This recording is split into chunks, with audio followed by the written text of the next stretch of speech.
Today, our topic is on supply chain attacks. In these slides, we will discuss about the types of supply chain attacks and its working and its prevention methods and its some real life examples. So we will firstly discuss its definition. What is basically supply chain attack? Basically, supply chain attack is a cyber attack that seeks to damage an organization by targeting less secure element in the supply chain. A supply chain attack can occur in any industry, from the financial sector, oil industry to a government sector. So this is a very simple definition of supply chain attacks. Any layman can easily understand it. Now let's move toward the next slide. Now let's discuss supply chain attacks. Basically, these are a types of cyber attacks. The main target of these attacks are third person. In business term, you can say that third party vendors, but when you comes toward in cyber world, then you can say that these attacks can target third party softwares. I think you couldn't understand my term. Now let's explore it for you. Basically, these type of attacks always target that third party software or vendor or person that you trusted more. It's because, for example, in term of security, you should trust on your antivirus for your system security, because that antivirus is a third person software in this type of term. Or when you talk about in terms of business, your vendor or reseller is a third person. So I think you could understand my terms technically, but I will explain it further for you. Basically, supply chain attacks are target vendors and suppliers instead of directly targeting a specific business, making them more difficult to detect and prevent if your vendors are not maintaining strict cybersecurity policies and using the best tools. This is the definition, and now I think you could understand my term, what I want to say. Now let's discuss about the working of supply chain attacks. Basically, supply chain attacks work on so much different methods like Trojan worms, malwares, and different viruses are used to access the user's credential. But main method that is used in this phenomena is phishing method. Phishing method is a type of social engineering attack that will mostly use to steal user credentials.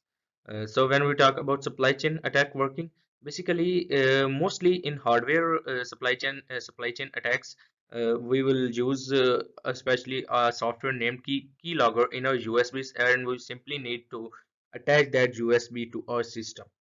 When we will use that USB to your system, then your credentials will be ours. But this is all about hardware terms. But when we talk about its software terms, it means that I will send you a link, or you can say that fake link. When I will send you a fake link, and I will force you to click it, not force you. You can say that I will make it amazing for you. How amazing? It means that I simply get a link and convert it from Google by using Google link shortener. And when I think that my link is looking so beautiful, I simply uh, make a very attractive caption for this. Like I will say that you will get 50 GB by using click this link. A curse factor a very is play a very big role in this phishing method. Many people try to get 50 GB, and in in perspective of 50 GB, they will give me their data. So basically, this is all about our greed. So I think the main method to prevent from this method is that we should have knowledge, at least basic understanding of this attack, so we will aware from this. I think we will further discuss that thing in next slide. Now discuss these types of supply chains one by one. First of all, we will look into software supply chain attack. Basically, software supply chain attack only requires one compromised application or a piece of software to deliver malware across the entire supply chain. Attacks will often target an application's source code, delivering malicious code into a trusted app or software system. Attackers often target software or application updates as entry point. The problem with software supply chain attacks is that they are so difficult to trace, with cybercriminal often using stolen certificates to sign the code to make it look legitimate. I think this is a software supply chain attack, and basically, we will look into its example. Basically, you can say that a real life example that will be in example section. We will discuss that example there. Now let's move toward hardware supply chain attack. Basically, hardware supply chain attack is that hardware attacks depends on physical devices, much like the USB keylogger we mentioned earlier. Attackers will target a device that makes its way through the entire supply chain to maximize its reach and damage. Now let's move toward firmware supply chain attack. Inserting malware into a computer's booting code is an attack that only takes a second to unfold once a computer boots up. The malware is executed, jeopardizing the entire system. Firmware attacks are quick, often undetectable if you are not looking for them, and incredibly damaging. So these are the examples of supply chains attack that are based on real lifetime. So we will discuss them one by one.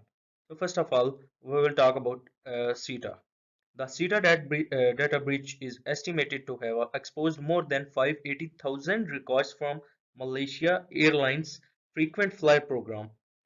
Finnair, Air New Zealand, and others also reported breaches, exposing hundreds of thousands of records on customers across each airline. Singapore Airlines shared data with a company called Star Alliance, which is where the attack is believed to have originated.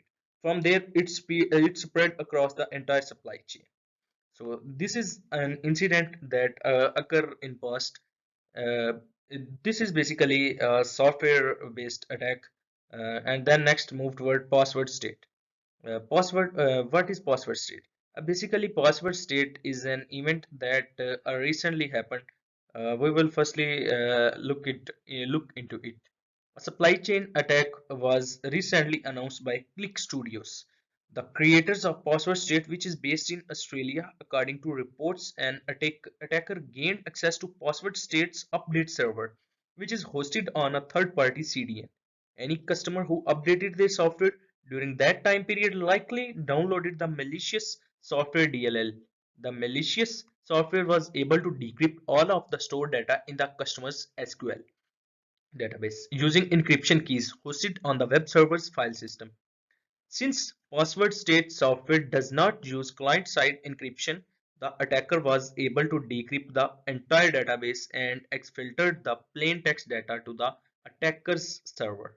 So this is the event that happened with the password state.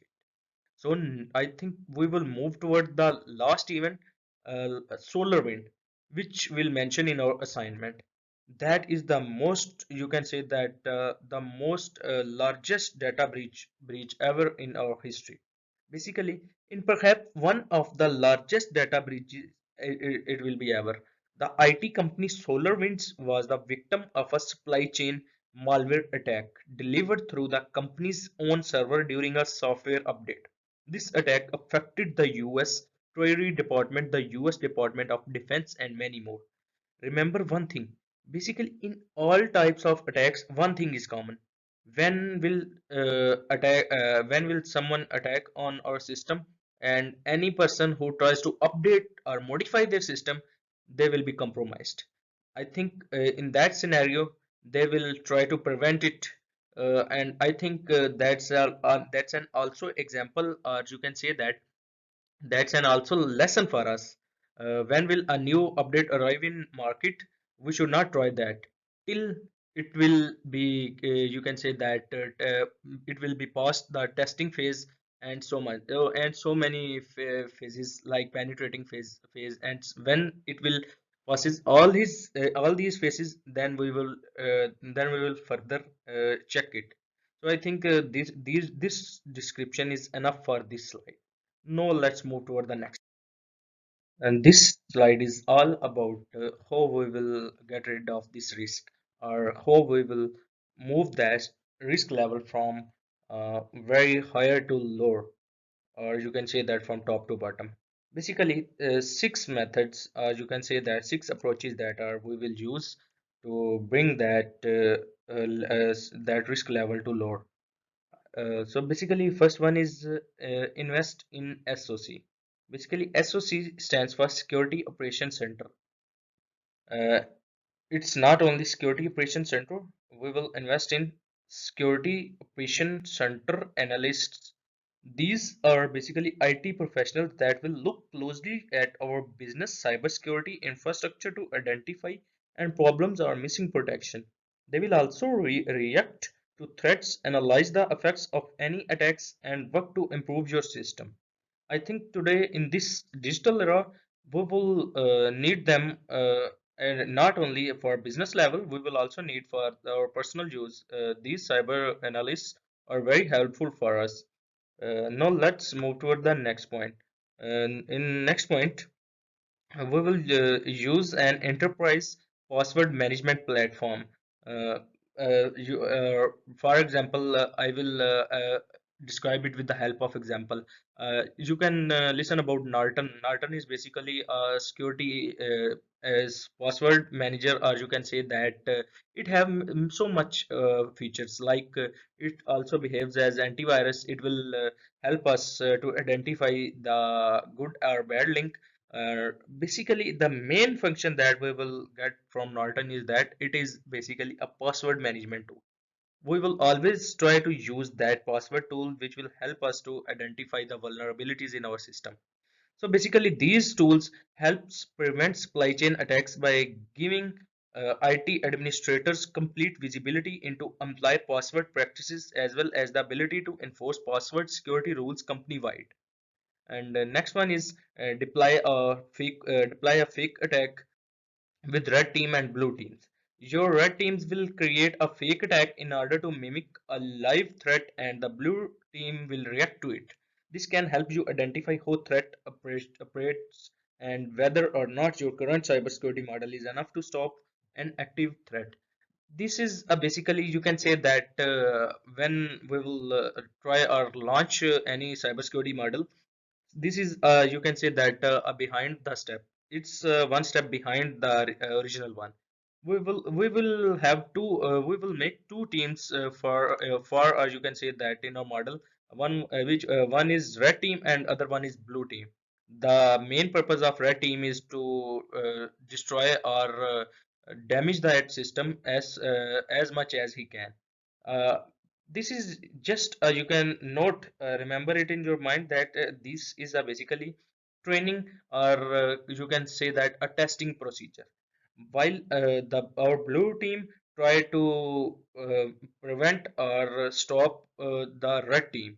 If it will succeed it, then we were able to launch that thing in our market. This is its example. Next one is make cybersecurity a regular part of your company's training regiment. Every employee should understand the importance of cybersecurity and their role in the company's overall cybersecurity. Today, so much of cybersecurity incidents are happened due to the lack of knowledge. It's because we do not have any knowledge, especially when we talk beyond the IT students. No one, I think a very little amount of people will know about cybersecurity. They are unaware of cybersecurity. They should at least from my perspective, from my angle, every single citizen should need cybersecurity training, because in this is the digital era and our privacy, and we ourselves on stake. So the next one is have contingency plans threat models which include every third party provider. You should always have a contingency plan in place in the event that any third person provider is compromised or compromises your system. A threat model can help you visualize potential threats that may arise from your vendor suppliers. Next one is apply vendor access control. Restricting the vendor's access to your system is a great way to mitigate potential threats. In other words, don't let vendor access anything other than what they need it for the job. Remember, this is the very main concept in these all steps. Basically, Amazon should also give this step, or you can say that this policy to their seller counts. For example, I have an Amazon seller account, but I want someone, or you can say that virtual assistant, to manage my account. The Amazon is very divide that portion very beautifully, that we will only give to access to that system that we want to give. We will not handle the whole account. I think you couldn't understand my example properly, but it's a very simple concept. You should make your own example with the understanding of this concept. Just simple remember, don't let vendors access anything other than what they need to for the job. It's all about this. So these are the basically steps that we will do to mitigate the risk.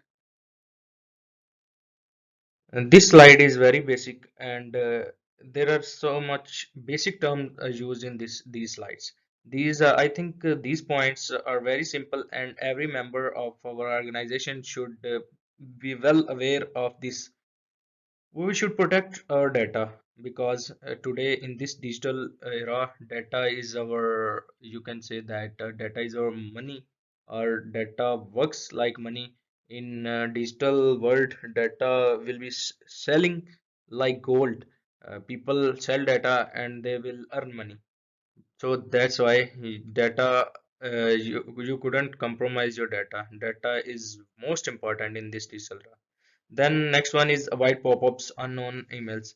Some people have a urgency to click any link, any pop-up that their system will show. So never ever try to click on that links. And third one is always use stronger password for authentication and protection. It means that your password is a combination of numbers, alphabets, and a special character. This will create a special level security for you. Connect to secure Wi-Fi. Some people will try to connect their device with public Wi-Fi or publicly available Wi-Fi. I think that thing is dangerous for our system. So we should prevent it. And next one is enable firewall protection at work and at home. That's a very considerable point. Some people do office work in their office, but when they move toward their home, they did not maintain security level. And intruders get advantage of that breakthrough and enter in our system, and that's why we should always recommend that firewall protection is most necessary for our system. It always work like ozone layer. So I think no, you should understand my example. What I want to say. Next one is invest in security system. We should discuss it before. Then next one is install security software updates and backup your files. Always backup your data. Data is very important thing. And always try to install security softwares and never ever try to use free softwares. Talk to your IT department. We should always discuss our IT concerns are related to IT, any issue with IT department. Imply third party control. We should also discuss this point before. Now next one is embrace education and training. So this one is all about training and educating your employees